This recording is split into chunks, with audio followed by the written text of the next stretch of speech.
How do you forget someone that you really used to care about? Or maybe that you even still cared about? It's really tough because when you fall in love or when you have a relationship that really means a lot to you and it just doesn't go the way that you maybe wanted it to go and it's over, it's really tough to let go. It's really tough to finally move on. But here's what you need to know. If you don't move on and you keep holding on and you keep struggling mentally and thinking about them and worrying about everything that happened and how it's so bad and how they meant so much to you and how it's just all gone downhill and how you're never going to find anybody like this again, well, that's just going to keep you from actually experiencing something even better. You see, there's a relationship waiting for you. There's a person that wants to come into your life. But they can't come into your life when you're still obsessing and worrying about that old relationship.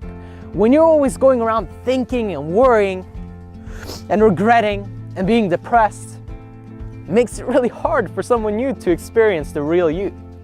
You're walking around with a dark cloud over your head, and that doesn't make you very approachable. That doesn't seem very inviting. But here's what you gotta know. When things are good in our lives, we only see the good.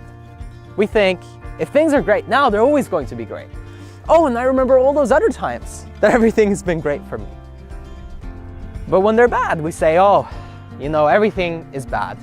It's always going to be bad. It's always been bad. Remember when I fell over and crushed my head on that rock? Well, here's the thing.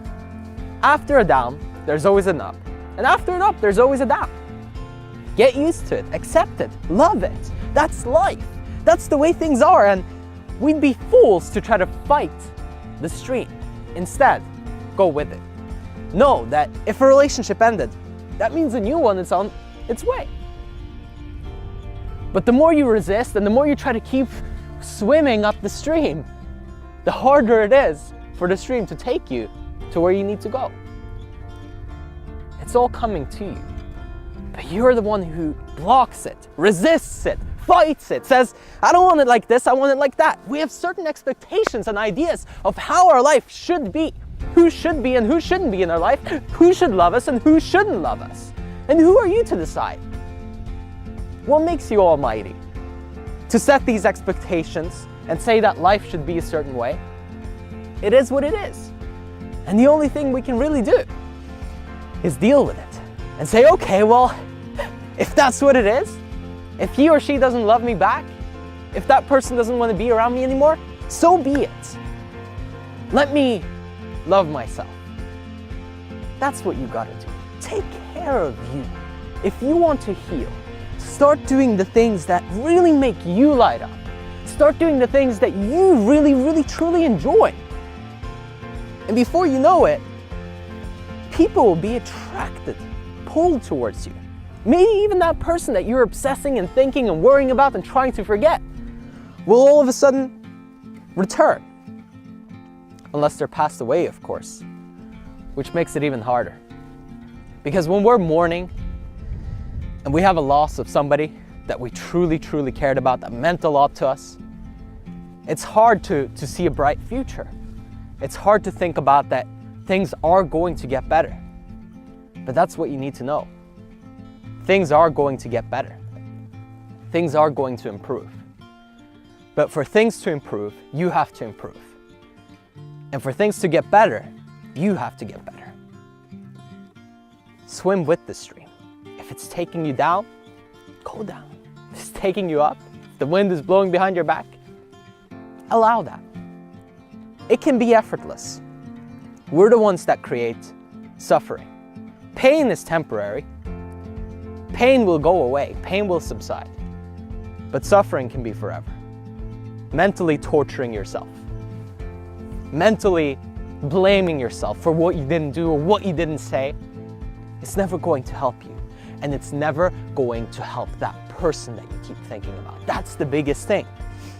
You see, we think we're somehow doing them a favor, or somehow that we're being honorable because we keep thinking about them. But the truth is, would they really want you to be doing that? Or would they want you to experience your life fully? Go after your dream. Do the things that you love to do and meet new people. Because the bottom line is, if you can't enjoy your life, if you can't actually be happy, then that person wasn't going to fulfill you anyway.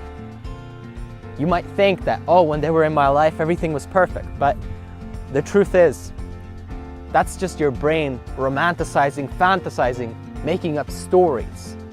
Because our brains are built to conserve energy. We try to minimize effort and maximize results. So if you can get away with laying on the couch and worrying and thinking about this person all day, then you will. But if you give yourself a challenge and you say, hey, you know what, today I'm gonna go out there, I'm gonna try this thing.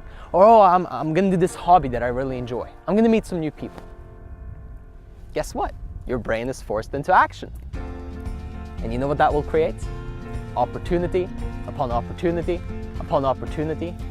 And it will create a better life, a life where you don't have to think and keep worrying and keep being stuck on this person that you have to forget.